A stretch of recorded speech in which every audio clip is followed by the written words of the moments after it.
ഉൽപ്പത്തി പുസ്തകം അധ്യായം 41.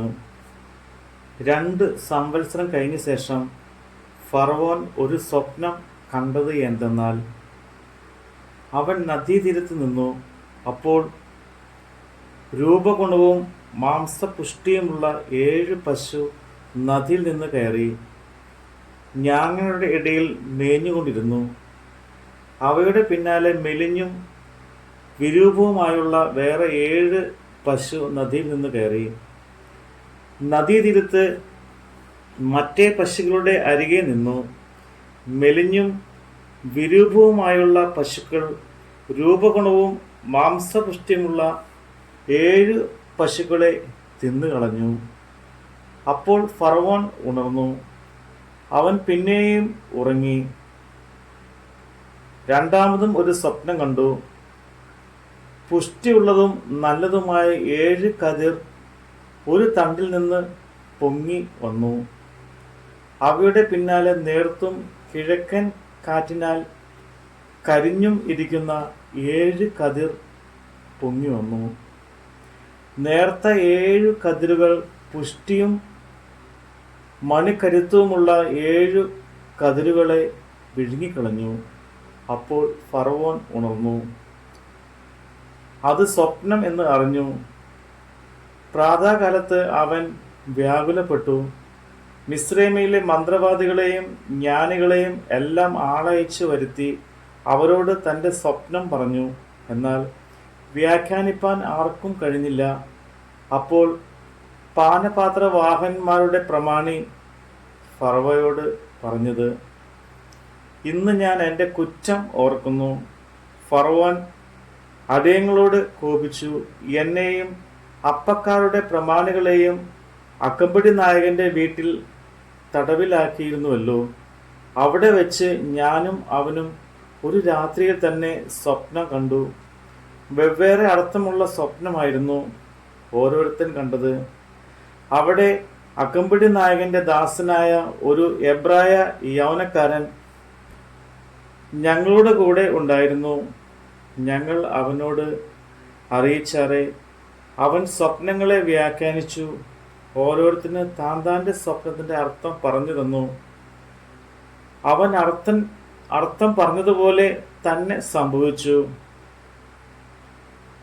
എന്നെ വീണ്ടും സ്ഥാനത്ത് ആക്കുകയും മറ്റവനെ തൂക്കിക്കളയുകയും ചെയ്തുവല്ലോ.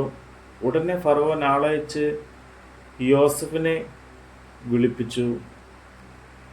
അവർ അവനെ വേഗത്തിൽ കുണ്ടറയിൽ നിന്ന് ഇറക്കി. അവൻ ക്ഷൗരം ചെയ്യിച്ചു. വസ്ത്രം മാറി ഫറവോന്റെ അടുക്കൽ ചെന്നു. ഫറവോൻ യോസഫിനോട്, ഞാൻ ഒരു സ്വപ്നം കണ്ടു. അതിനെ വ്യാഖ്യാനിപ്പാൻ ആരുമില്ല. എന്നാൽ നീയൊരു സ്വപ്നം കേട്ടാൽ വ്യാഖ്യാനിക്കുമെന്ന് നിന്നെക്കുറിച്ച് ഞാൻ കേട്ടിരിക്കുന്നു എന്ന് പറഞ്ഞു. അതിന് യോസഫ് ഫറവോയോട്, ഞാനല്ല, ദൈവം തന്നെ ഫറവോനോട് ശുഭമായൊരു ഉത്തരം നൽകും എന്ന് പറഞ്ഞു. പിന്നെ ഫറവോൻ യോസഫിനോട് പറഞ്ഞത്, എൻ്റെ സ്വപ്നത്തിൽ ഞാൻ നദീതീരത്ത് നിന്നു. അപ്പോൾ മാംസപുഷ്ടിയുള്ളതും രൂപഗുണവുമുള്ള 7 പശു നദിയിൽ നിന്ന് കയറി ഞാങ്ങളുടെ ഇടയിൽ മേഞ്ഞുകൊണ്ടിരുന്നു. അവയുടെ പിന്നാലെ ക്ഷീണിച്ചും മെലിഞ്ഞും എത്രയും വിരൂപവുമായുള്ള വേറെ 7 പശു കയറി വന്നു. അത്ര വിരൂപമായ ഞാൻ മിസ്രയീമിൻ ദേശത്ത് എങ്ങും കണ്ടിട്ടില്ല. എന്നാൽ മെലിഞ്ഞും വിരൂപവുമായുള്ള പശുക്കൾ പുഷ്ടിയുള്ള മുമ്പിലത്തെ 7 പശുക്കളെ തിന്നുകളഞ്ഞു. ഇവ അവയുടെ വയറ്റിൽ ചെന്നിട്ടും വയറ്റിൽ ചെന്നു എന്ന് അറിയുവാനില്ലായിരുന്നു. അവ മുമ്പിലത്തെ പോലെ തന്നെ വിരൂപമുള്ളവ ആയിരുന്നു. അപ്പോൾ ഞാൻ ഉണർന്നു. പിന്നെയും ഞാൻ സ്വപ്നത്തിൽ കണ്ടത്, നിറഞ്ഞതും നല്ലതുമായി 7 കതിർ ഒരു തണ്ടിൽ പൊങ്ങി വന്നു. അവയുടെ പിന്നാലെ ഉണങ്ങിയും നേർത്തും കിഴക്കൻ കാറ്റിനാൽ കരിഞ്ഞുമിരിക്കുന്ന 7 കതിർ പൊങ്ങി വന്നു. നേർത്ത കതിരുകൾ 7 നല്ല കതിരുകളെ വിഴുങ്ങിക്കളഞ്ഞു. ഇത് ഞാൻ മന്ത്രവാദികളോട് പറഞ്ഞു, എന്നാൽ വ്യാഖ്യാനിപ്പാൻ ആർക്കും കഴിഞ്ഞില്ല. അപ്പോൾ യോസഫ് ഫറവോനോട് പറഞ്ഞത്, ഫറവോന്റെ സ്വപ്നം ഒന്നു തന്നെ. ഞാൻ ചെയ്യുവാൻ ഭാവിക്കുന്നത് ദൈവം ഫറവോനോട് വെളിപ്പെടുത്തിയിരിക്കുന്നു. 7 നല്ല പശു 7 സംവത്സരം, നല്ല കതിരും 7 സംവത്സരം. സ്വപ്നം ഒന്നു തന്നെ. അവയുടെ പിന്നാലെ കയറി വന്ന മെലിഞ്ഞും വിരൂപവുമായുള്ള 7 പശുവും കിഴക്കൻ കാറ്റിനാൽ കരിഞ്ഞ പതിരായുള്ള 7 കതിരും 7 സംവത്സരം. അവ ക്ഷാമമുള്ള 7 സംവത്സരമാകുന്നു. ദൈവം ചെയ്യാൻ ഭാവിക്കുന്നത് ഫറവോന് കാണിച്ചു തന്നിരിക്കുന്നു. ഇതാകുന്നു ഞാൻ ഫറവോനോട് പറഞ്ഞത്. മിസ്രൈമ്യൻ ദേശത്തൊക്കെയും ബഹു സുഭിക്ഷമായ 7 സംവത്സരം വരും. അത് കഴിഞ്ഞിട്ട് ക്ഷാമമുള്ള 7 സംവത്സരം വരും. അപ്പോൾ മിസ്രൈമ്യൻ ദേശത്ത് ആ സുഭിക്ഷിതമായ ഒക്കെയും മറന്നിരിക്കും. ക്ഷാമത്താൽ ദേശമൊക്കെയും ക്ഷയിച്ചു പോകും. പിൻവരുന്ന ക്ഷാമം അതികഠിനമായിരിക്കയാൽ ദേശത്തുണ്ടായിരിക്കുന്ന സുഭിക്ഷത അറിയാതെയായി പോകും.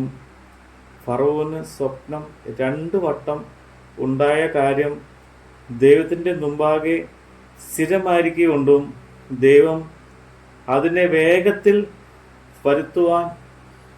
വരുത്തുവാനിരിക്കുന്നതുമാകുന്നു. ആകയാൽ ഫറവോൻ വിവേകവും ജ്ഞാനമുള്ള ഒരുത്തനെ അന്വേഷിച്ച് ഇസ്രയേൽ ദേശത്തിന് മേലധികാരി ആക്കി വയ്ക്കണം. അതുകൂടാതെ ഫറവോൻ ദേശത്തിന്മേൽ വിചാരകന്മാരെ ആക്കി സുഭിക്ഷിതമായുള്ള 7 സംവത്സരത്തിൽ മിസ്രൈമ്യൻ ദേശത്തിലെ വിളവിലെ 1/5 വാങ്ങണം. ഈ വരുന്ന നല്ല സംവത്സരത്തിലെ വിളവൊക്കെയും ശേഖരിച്ച് പട്ടണങ്ങൾ ഫറവോന്റെ അധീനത്തിൽ ധാന്യം സൂക്ഷിച്ചു വയ്ക്കണം.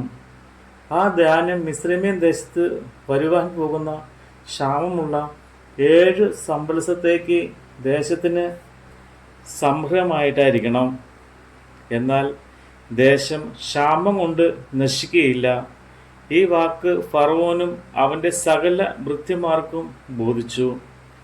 ഫറവോൻ തൻ്റെ ഭൃത്യന്മാരോട്, ദൈവ ആത്മാവുള്ള ഈ മനുഷ്യനെ പോലെ ഒരുത്തനെ കണ്ടുകിട്ടുമോ എന്ന് പറഞ്ഞു. പിന്നെ ഫറവോൻ യോസഫിനോട്, ദൈവം ഇതൊക്കെയും നിനക്ക് വെളിപ്പെടുത്തിയിരിക്കുന്നുണ്ട്.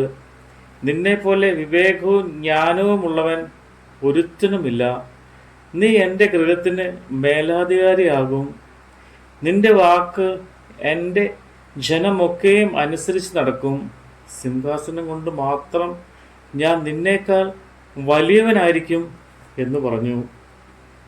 ഇതാ, മിസ്രൈമ്യൻ ദേശത്തിനൊക്കെയും ഞാൻ നിന്നെ മേലധികാരി ആക്കിയിരിക്കുന്നു എന്നും ഫറവോൻ യോസഫിനോട് പറഞ്ഞു. ഫറവോൻ തൻ്റെ കയ്യിൽ നിന്ന് മുദ്രമോതിരം ഊരി യോസഫിൻ്റെ കൈക്ക് ഇട്ടു. അവനെ നേർമയുള്ള വസ്ത്രം ധരിപ്പിച്ചു. ഒരു സ്വർണ സരപ്പളിയും അവൻ്റെ കഴുത്തിലിട്ടു. തൻ്റെ 2-ാം രഥത്തിൽ അവനെ കയറ്റി.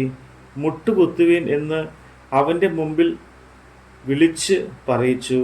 അങ്ങനെ അവനെ മിസ്രൈമ്യൻ ദേശത്തു നിന്നൊക്കെയും മേലധികാരിയാക്കി. പിന്നെ ഫറവോൻ യോസഫിനോട്, ഞാൻ ഫറവോനാകുന്നു. നിന്റെ കൽപ്പന കൂടാതെ മിസ്രൈമ്യൻ ദേശത്ത് എങ്ങും യാതൊരുത്തിനും കൈയോ കാലോ അനക്കുകയില്ല എന്ന് പറഞ്ഞു. ഫറവോൻ ജോസഫിന് സാപ്നത്ത് പനേഹ് എന്ന് പേരിട്ടു. ഓനിലെ പുരോഹിതനായ പോത്തിഫേറയുടെ മകൾ ആസനത്തിനെ അവന് ഭാര്യയായി കൊടുത്തു. പിന്നെ യോസഫ് മിസ്രൈമ്യൻ ദേശത്ത് സഞ്ചരിച്ചു. യോസഫ് മിസ്രൈമ്യൻ രാജാവായ ഫറവോന്റെ മുമ്പാകെ നിൽക്കുമ്പോൾ അവന് 30 വയസ്സായിരുന്നു. യോസഫ് ഫറവോന്റെ സന്നിധിയിൽ നിന്ന് പുറപ്പെട്ട് മിസ്രൈമ്യൻ ദേശത്തൊക്കെയും സഞ്ചരിച്ചു. എന്നാൽ സുഭിക്ഷമായ 7 സംവത്സരവും ദേശം സമൃദ്ധിയായി വിളഞ്ഞു. മിസ്രൈമ്യൻ ദേശത്ത് സുഭിക്ഷത ഉണ്ടായ 7 സംവത്സരത്തിലെ ധാന്യമൊക്കെയും അവൻ ശേഖരിച്ചു, പട്ടണങ്ങളിൽ സൂക്ഷിച്ചു. ഓരോ പട്ടണത്തിൽ ചുറ്റുവട്ടമുള്ള നിലത്തിലെ ധാന്യം സൂക്ഷിച്ചു. അങ്ങനെ യോസെഫ് കടൽക്കരയിലെ മണൽ പോലെ എത്രയും വളരെ ധാന്യം ശേഖരിച്ചു വെച്ചു. അളപ്പാൻ കഴിവില്ലാകയാൽ അളവ് നിർത്തിക്കളഞ്ഞു. ക്ഷാമകാലം വരെ മുമ്പേ യോസഫിന് 2 പുത്രന്മാർ ജനിച്ചു. അവരെ ഓനിലെ പുരോഹിതനായ പോത്തിഫറയുടെ മകൾ ആസനത്ത് പ്രസവിച്ചു. എൻ്റെ സകല കഷ്ടതയും എൻ്റെ പൃഥുഭവനമൊക്കെയും ദൈവം എന്നെ മറക്കുമാറാക്കി എന്ന് പറഞ്ഞ് യോസഫ് തൻ്റെ ആദിജാതന് മനശ്ശെ എന്ന് പേരിട്ടു. സങ്കടദേശത്ത് ദൈവം എന്നെ വർദ്ധിപ്പിച്ചു എന്ന് പറഞ്ഞ് അവൻ രണ്ടാമത്തവന് എഫ്രൈം എന്ന് പേരിട്ടു. മിസ്രൈമ്യൻ ദേശത്തുണ്ടായ സുഭിക്ഷതയുള്ള 7 സംവത്സരം കഴിഞ്ഞപ്പോൾ യോസഫ് പറഞ്ഞതുപോലെ ക്ഷാമമുള്ള 7 സംവത്സരം തുടങ്ങി. സകല ദേശങ്ങളിലും ക്ഷാമമുണ്ടായി. എന്നാൽ മിസ്രൈമ്യൻ ദേശത്ത് എല്ലായിടവും ആഹാരം ഉണ്ടായിരുന്നു. പിന്നെ മിസ്രൈമ്യൻ ദേശത്ത് എല്ലായിടവും ക്ഷാമം ഉണ്ടായപ്പോൾ ജനങ്ങൾ ആഹാരത്തിനായി ഫറവോനോട് നിലവിളിച്ചു. ഫറവോൻ മിസ്രൈമ്യക്കാരോടെല്ലാം, നിങ്ങൾ യോസഫിന്റെ അടുക്കൽ ചെല്ലുവിൻ, അവൻ നിങ്ങളോട് പറയും പോലെ ചെയ്യുവിൻ എന്ന് പറഞ്ഞു. ക്ഷാമം ഭൂതലത്തിലൊക്കെയും ഉണ്ടാകി. യോസഫ് പാണ്ഡികശാലകളൊക്കെയും തുറന്നു, മിസ്രൈമ്യർക്ക് ധാന്യം വിറ്റു. ക്ഷാമം മിസ്രൈം ദേശത്ത് കഠിനമായി തീർന്നു. ഭൂമിയിലെങ്ങ് ക്ഷാമം കഠിനമായി തീർന്നതുകൊണ്ട് സകല ദേശക്കാരും ധാന്യം കൈക്കൊള്ളുവാൻ മിസ്രൈമ്യൻ ജോസഫിന്റെ അടുക്കൽ വന്നു. നമ്മുടെ കർത്താവിൻ്റെ വചനമാണ് നമ്മൾ കേട്ടത്.